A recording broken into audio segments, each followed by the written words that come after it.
Today, Eric and I are starting the process of rebuilding our camper.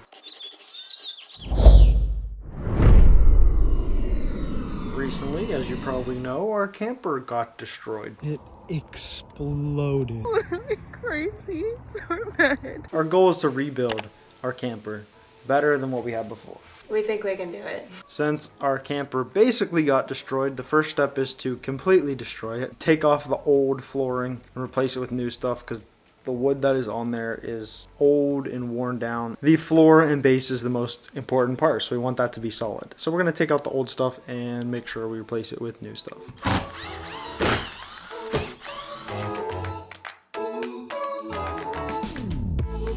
As you can see, as we're ripping off the wood, there's like some parts that are like kind of like wet, old, almost moldy.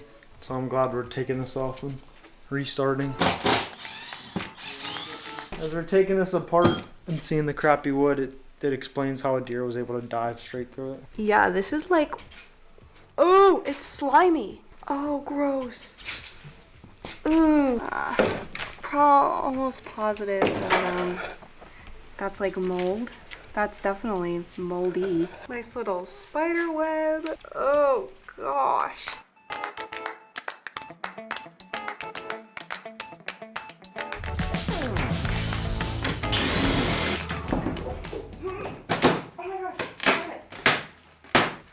Sweating.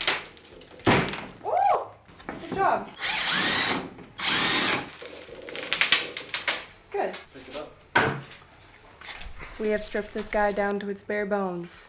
It's pretty rusty. We might paint it to prevent further rusting, but here she is in all of her glory.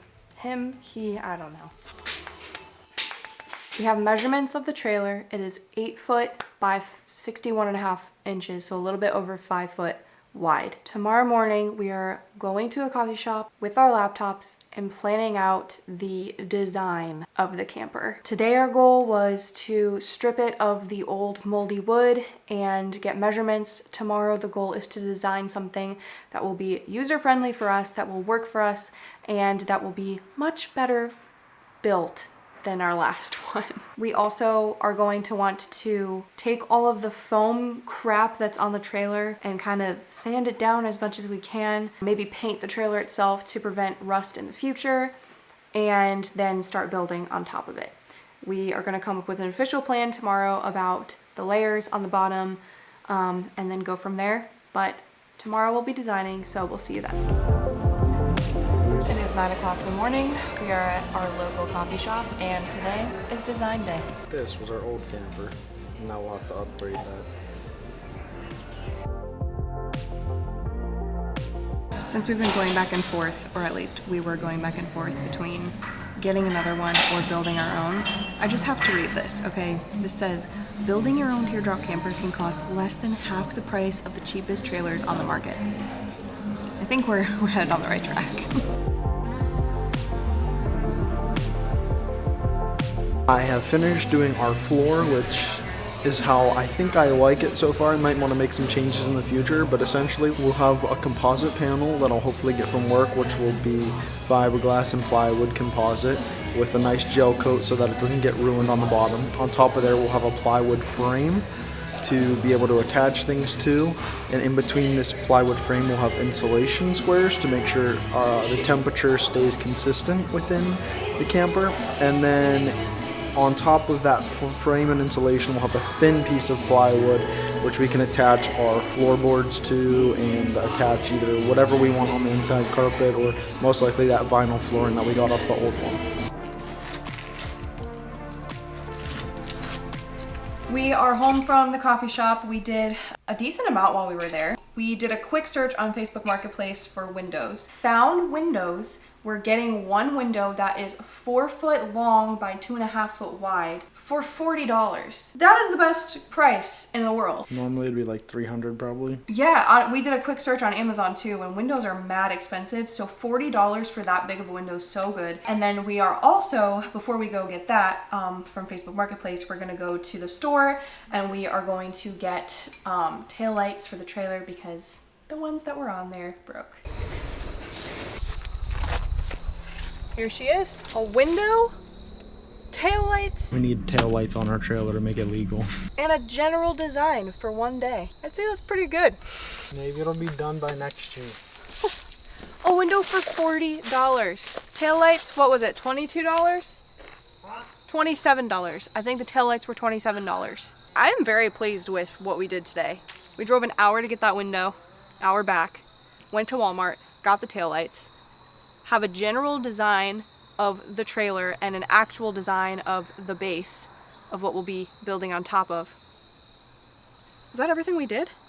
Oh, and we decided on a shape. I say that's a successful day. I don't know about you, but I'm feeling pretty successful, given the circumstances. We just got some new taillights for this thing, and I got these ones, which I don't remember what the other ones look like, but they might be the exact same ones because it looks like these holes will line up perfectly with the old ones. Actually, I think it is this exact same kit. I can probably just take out the other ones, put the new ones on, take out the rusty old bolt, and then we'll put on the new one. And I never really like the wiring because it kind of hangs down, so I can just use the same wiring. I'll probably end up soldering them, and it came with wire nuts, but wire nuts aren't as reliable or safe. So I'm gonna probably end up soldering some on. I'm gonna solder this together, solder the lights together. And what's super nice is my power bank has enough power to run my soldering pen. So I can just drag this to wherever I need it. Don't have to run an extension cord or anything. So that's kind of nice.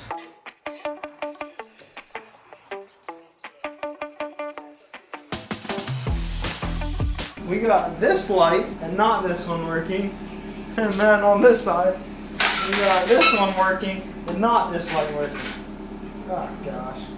Let's try the turn signals and stuff. Alright, there's the hazards. This side is working. Let's try the right turn signal. That seems to be going in and out a little bit. There it goes. That wasn't tightened down enough. We got a blinking. Left turn signal. Brakes look good. Sweet, that's all working. Alright, Mr. Teardrop, here's what we're looking at here. Teardrop camper. Our three options about what to do here. We can put a wall here coming straight down. So that's our mattress, and then this can be a flip up section like a trunk, and then you'd put some cabinetry in here, like a little kitchen area up there, and then up at the top on the inside we could have another cabinet. As I'm designing this, I'm thinking we shouldn't do the trunk option and do more of slide out drawers on the side. Yeah, I'm looking at them. So if that's the case, then we would have on the inside, it would be like a little shelf that butts up right against the mattress, but this would extend the whole way across. And then on the outside, there'd be a doorway that we could pop open. Mm-hmm. And then slide out, right? And slide out. Perfect. So that's option 2. Well, with option 2, question.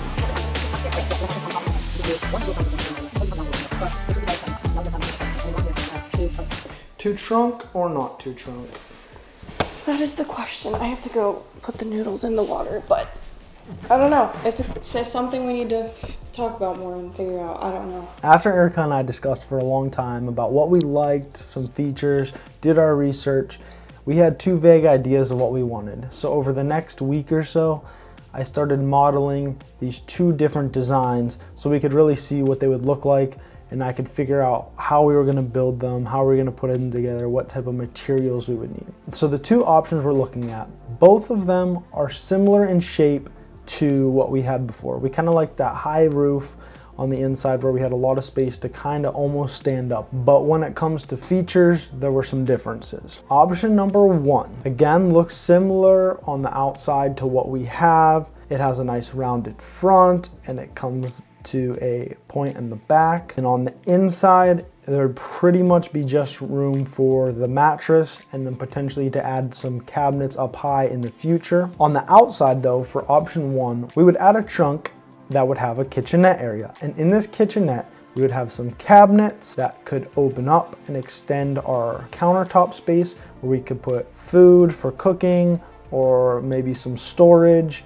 And we kind of like that because it could protect us from the rain and that is the big unique feature with design number 1. Design number 2 looks similar to the shape of design 1 and our old camper, where it's rounded, relatively aerodynamic, tall roof, and on the inside we would now have room for a shelf, similar to how we had our shelf in the last one, because we love to put our stuff up there. And this one would go the whole way across and allow us to have a lot more room to set stuff on.